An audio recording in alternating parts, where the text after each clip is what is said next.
المعلن الحق بالحق بالقاسم محمد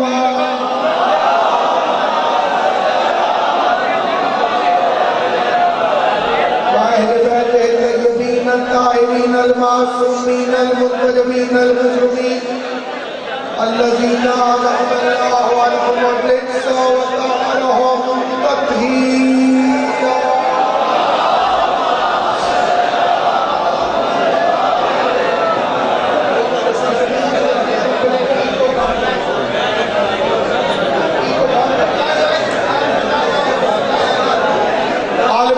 عظیم اور کریم خالق محمد و اہل بیت محمد کی عزت اور عظمت کے سلسلے میں جلیل وقار عبادت کو اپنی بارگاہ میں شرکت کی عطا فرمائے۔ امیر المومنین کے چاہنے والوں کا یہ ٹھاٹھے مارتا ہوا اجتماع سادات عظام کے خلوص کا نتیجہ ہے۔ آل محمد کا کریم خالق ان کو ہمیشہ اس کا عادت ان کی والدہ گرامی نے جناب سیدہ کی وکالت پر جو مجھے دعا عطا فرمائی تھی میں ساری زندگی اس کا قرض نہیں اتار سکتا۔ میں اسی جذبے کے تحت حاضر خدمت ہوں۔ بڑے مختصر وقت میں اسی طرح سے نوکری پیش کرنا چاہتا ہوں جس طرح ایک بڑھیا نے اپنا نام جناب یوسف کے خریداروں میں لکھوایا تھا۔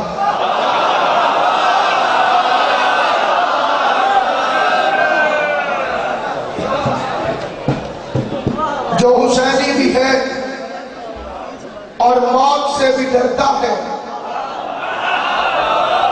ہاں وہ توہین حسین ابن علی کرتا ہے۔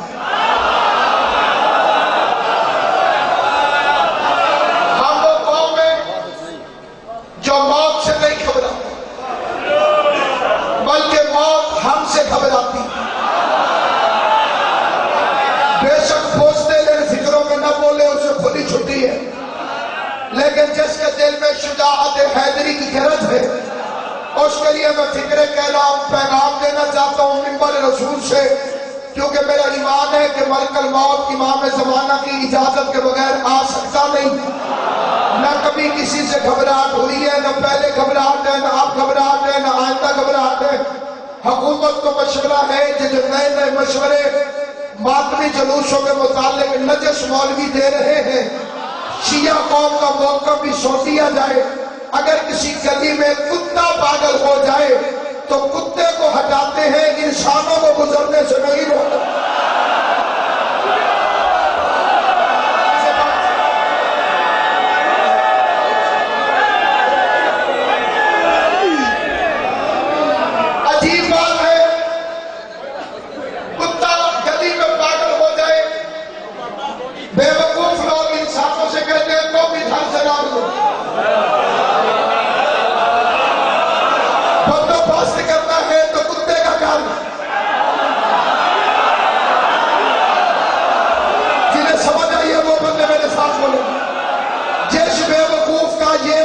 ہے کہ عزاداری چار دیواری کے اندر ہونی چاہیے، عبادت چار دیواری کے اندر ہو، جلوس سڑک پر نہیں آنے چاہیے، ماتم سڑک پہ نہیں ہونا چاہیے۔ میں اس بندے سے پوچھتا ہوں اگر تیری عقل میں یادداشت باقی نہیں، ناصر عباس تجھے علمدار کربلا میں 10 سفر کو کھڑے ہو کر منڈی بہاؤالدین میں یاد دلواتا ہے، اگر محمد مصطفیٰ حسن حسین کو عید والے دن کندھے پر بٹھا کے چار دیواری کے اندر پھرتے رہے تو جلوس اندر رہنے چاہیے۔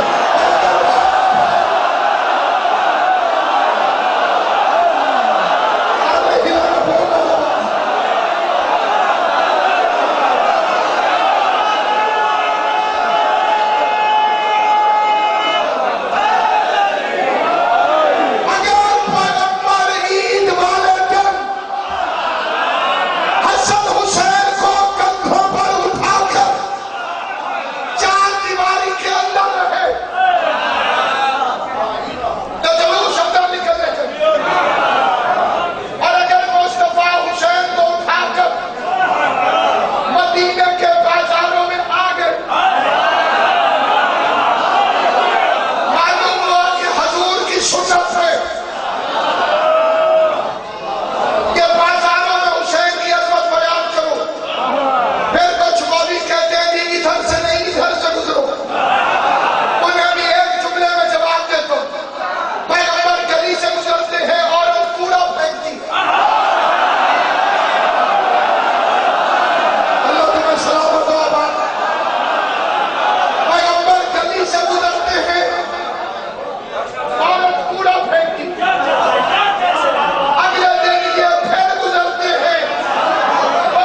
ہوتی ہے، خون کسی کا نکلتا ہے، تکلیف شیطان ہے۔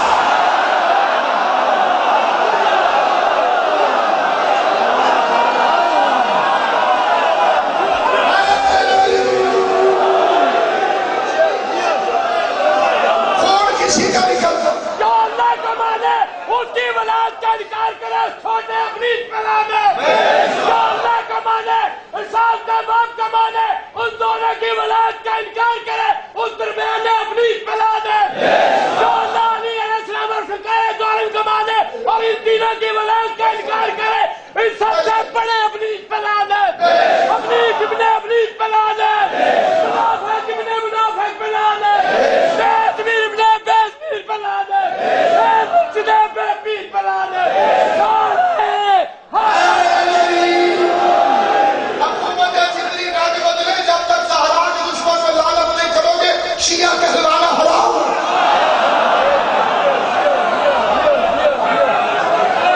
اس میں منافقت نہیں چلتی، جو بطول کے دشمن پہ لعنت کرنے سے پہلے 1 سیکنڈ کا کروڑواں حصہ بھی سوچ میں پڑ جائے کہ لعنت کروں یا نہ کروں، لعنت خود اسی کے منہ پہ آ۔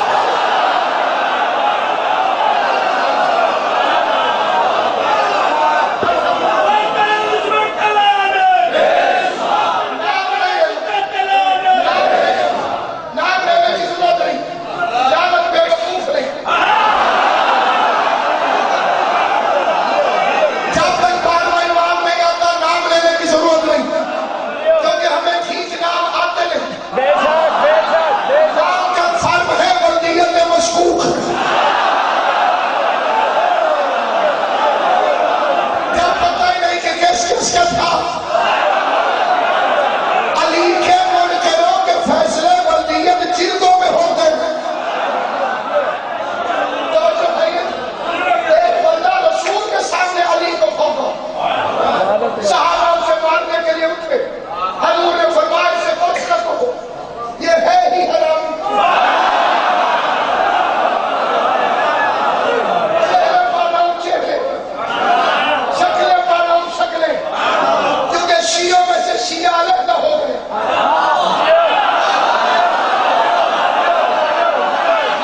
سوچ سوچ کے سنتے ہو سننا۔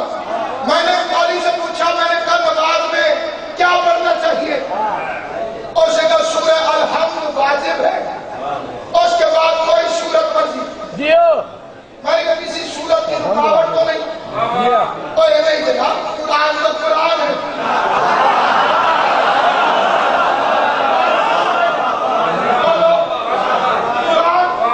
قرآن ہے۔ میں نے الحمد ختم کی، اس کے سامنے نماز پڑھی، بسم اللہ الرحمن الرحیم، دوسرا سورہ شروع کیا، والسماء ذات البروج ویوم الموعود وشاہد ومشہود قتل اصحاب الأخدود النار ذات الوقود اذ هم لا يقولون وهم لا ما يفعلون۔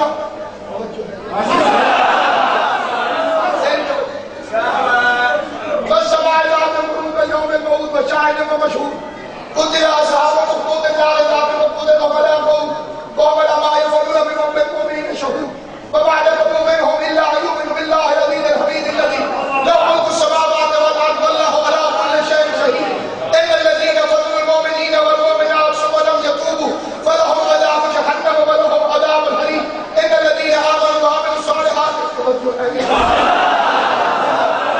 هل اتاك حديث الجنود فرعون والثمود بل الذين كفروا في تكذيب الله من وراءهم محيط ولهم القرآن المجيد في لوح محفوظ۔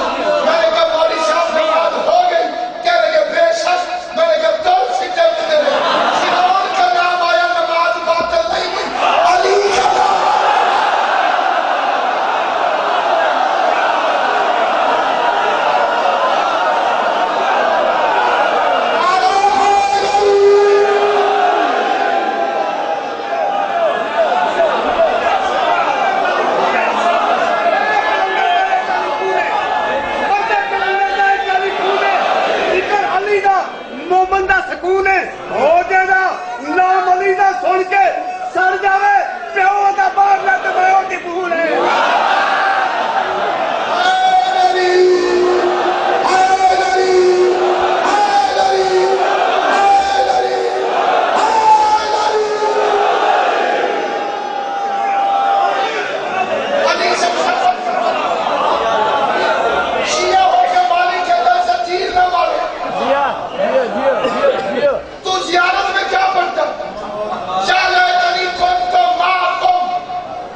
کوئی کہتا تھا زیادہ انعام مجھے ملنا چاہیے. حسین کے ساتھ جو اصلی روایت ہے مجھے حسین کی ماں کی قسم میں جان کے نہیں پڑھ رہا، میں فکرے ہی چھوڑ دی ہے.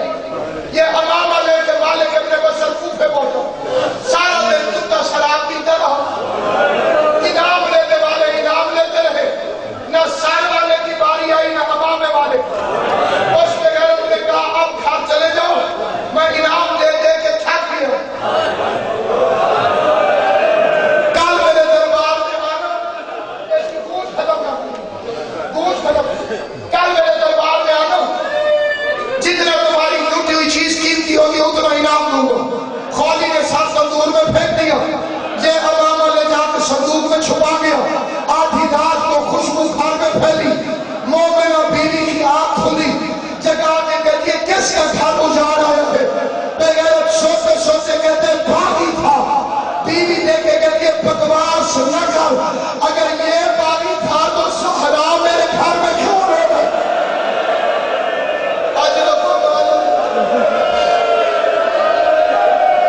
اللہ ہائے کرنے والوں کو کوئی غم نہ دے. زہرا تمہاری جوانیاں سلامت رکھے. حسین کے دوست آباد و شاد میں اگر یہ باغی تھا میرے گھر میں زہرا کون ہو رہی ہے؟ انعام کے لالچ میں بغیر اٹھ کے بیٹھ گئے. کہتا ہے زہرا میرے گھر میں. کتا خوش ہونے کی بجائے جا گیا. کہتا ہے امامہ واپس لینے آئی ہے. امامہ میں نے لوٹا، میں کھاتا میں تو واپس نہیں.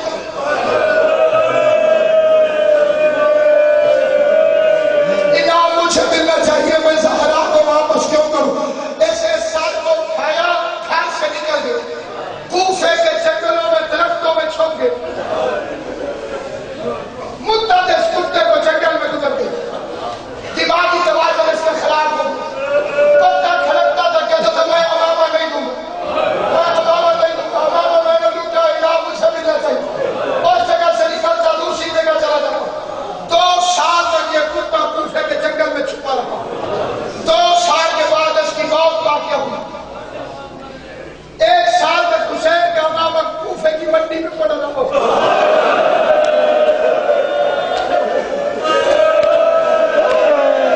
3 سال بعد حاجیوں کا قافلہ گزرا. ایک حاجی نے امامے سے خوشبو سونگھی. حاجی نے خوشبو والا سمجھ کے اپنے سامان میں رکھا. مکے کا حج کر کے حاجی مدینے قبر نبی پر آیا. یا مدینے کے باہر تیرا 24 سال کا ضعیف امام حاجیوں کے استقبال کے لیے کھڑا ہوا تھا. سید اسی حاجی کے قریب آگے کہتے ہیں اللہ کے گھر کے حاجی اگر تو ناراض نہ ہو، میں بغیر پیسے لیے مزدور ہوں،